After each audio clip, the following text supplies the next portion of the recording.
Hey there everyone, and welcome to the third video of the series. And in this video we're going to be tackling the second pattern of the CAGED, right? All four areas: the chord, the arpeggios, the scale, and the tonic shapes, right? All four areas. And now the second pattern of the CAGED comes out of an A major shape, right? C, A. A is the next one. So let's check out how that works. Let's go ahead and look at that open A major chord.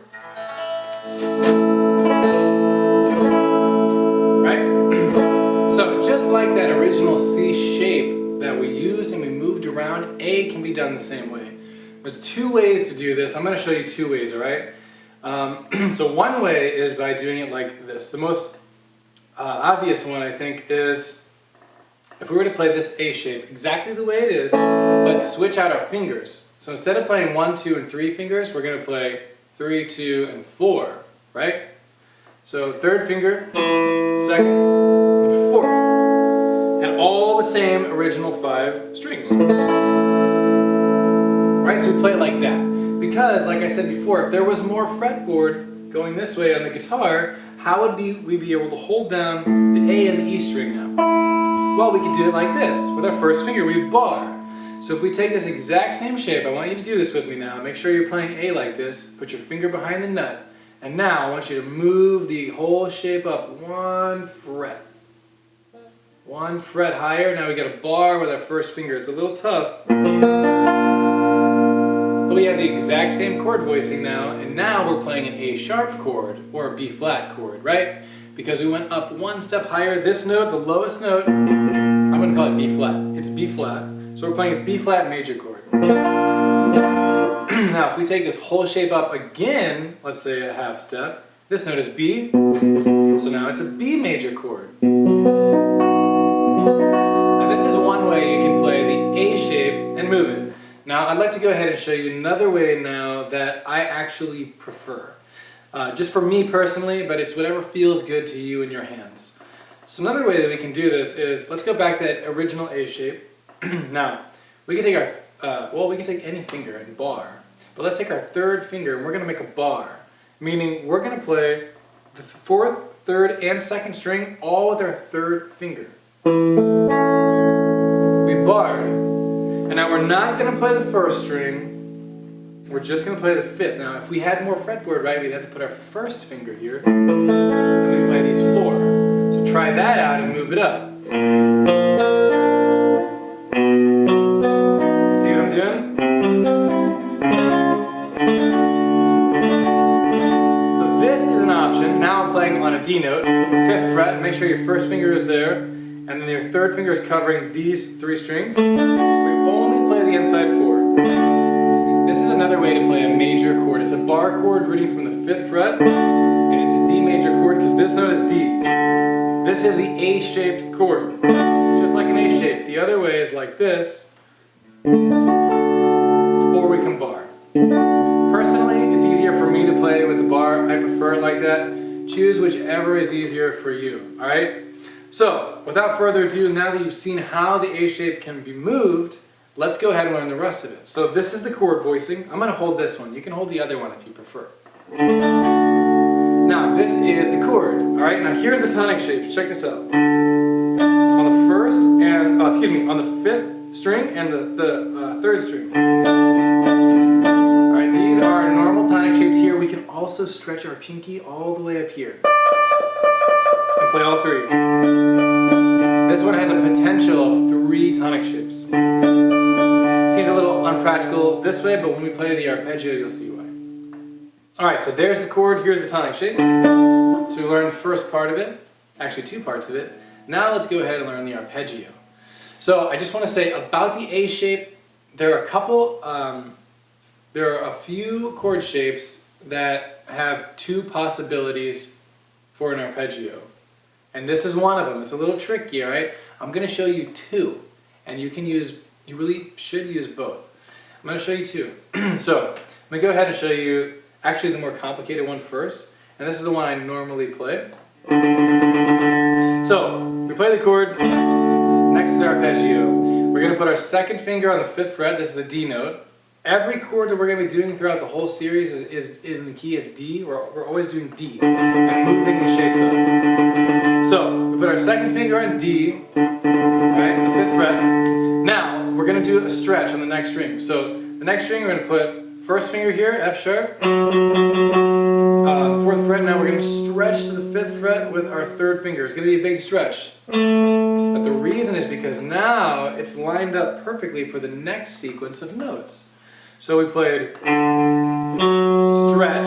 Now the 3rd finger is going to be played again on the 3rd string and the 2nd string. Now 1st finger on the 5th fret of the 1st string and stretch your pinky all the way to the 10th fret. That's why we use that pinky in the octave shape. You can use it, you don't have to, but let's try that again. Stretch, same finger, 1st finger, stretch the pinky, now backwards. 3rd finger, 3rd finger, 3rd finger. Stretch for the 1st. Now we're back to our root with our 2nd finger. Now we gotta go hop one more, next string with the same fret, 5th fret as well. Alright, you see that? So that's the whole thing right there. So we played it out. Let's try the whole thing in time. Remember, we start from the lowest root available to the highest note in position, and this one's a little strange. And then we go to the lowest note in position, back to the root. So, root, 3rd, 5th, root, 3rd, 5th, root, 5th, 3rd, root, 5th, 3rd, 5th, and then back to a root. And that's how to play that whole arpeggio. Alright? Now, alright, as I said before, stop, learn that exactly the way it is, ingrain it perfectly the first time.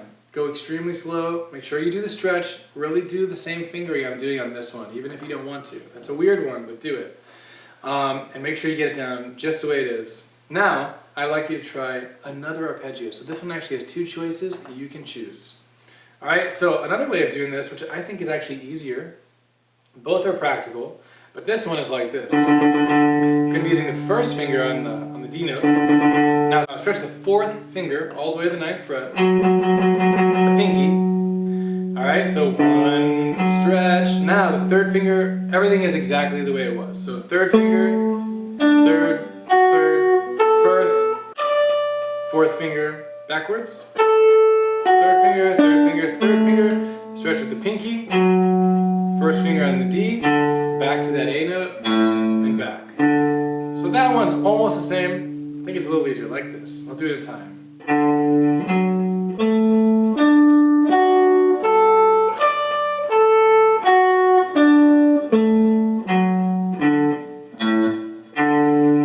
That's the whole arpeggio for the second option. I want you to practice that too, and choose which one you prefer to play. Really, they're both practical. But choose which one you want. You have to memorize at least one of them, alright? Now, here is the scale. And the scale is going to line up better with the first option, alright?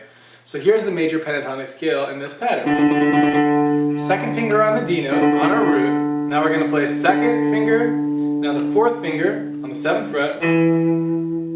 Now, the next string, the D string, we're going to play the 1st and 4th finger on the 4th fret, 7th fret, same exact thing on the G string, 1st finger, 4th.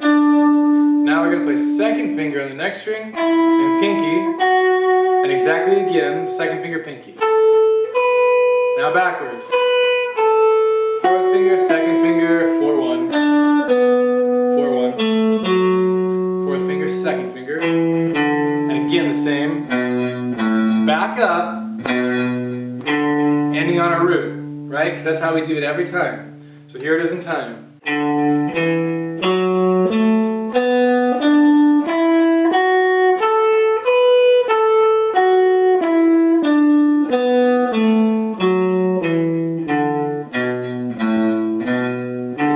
Ending on the root.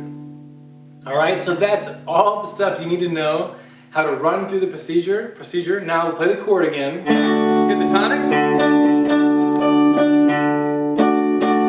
And you're done. So that is all the info for the second one. So let me run through the whole thing just like I would and like I'd like you to be able to do once you get this all under your fingers. Here we go. So chord,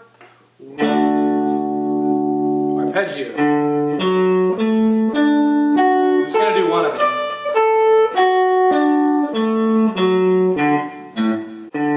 Now scale.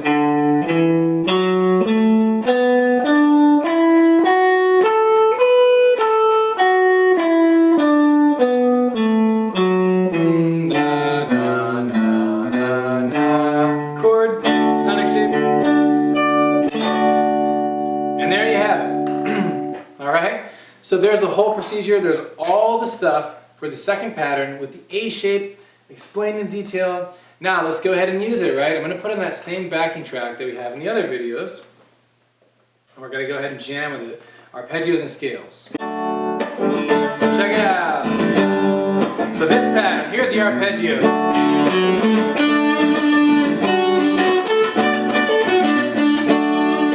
Just the arpeggio, right? And here's some scale.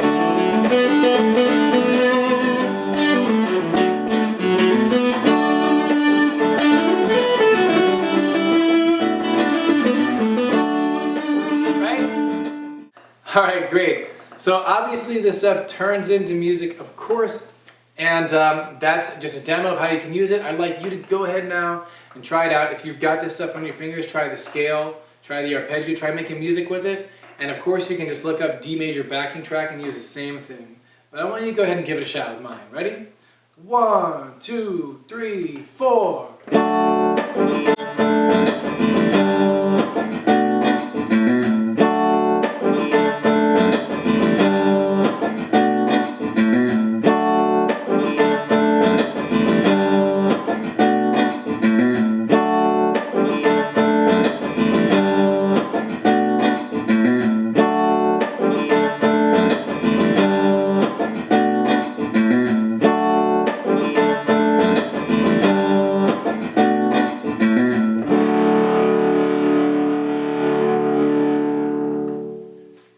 Alright, so I hope you had some fun with that. So anyway, you've got all the information you need for the second one. Same thing, please take it extremely slowly. Lock it into memory. Play it, try to play the arpeggio 5 times perfectly, extremely slow, and the scale pattern, all that stuff, and memorize it. And that's it. And when you feel that you've got this stuff memorized, go ahead and move on to the next video.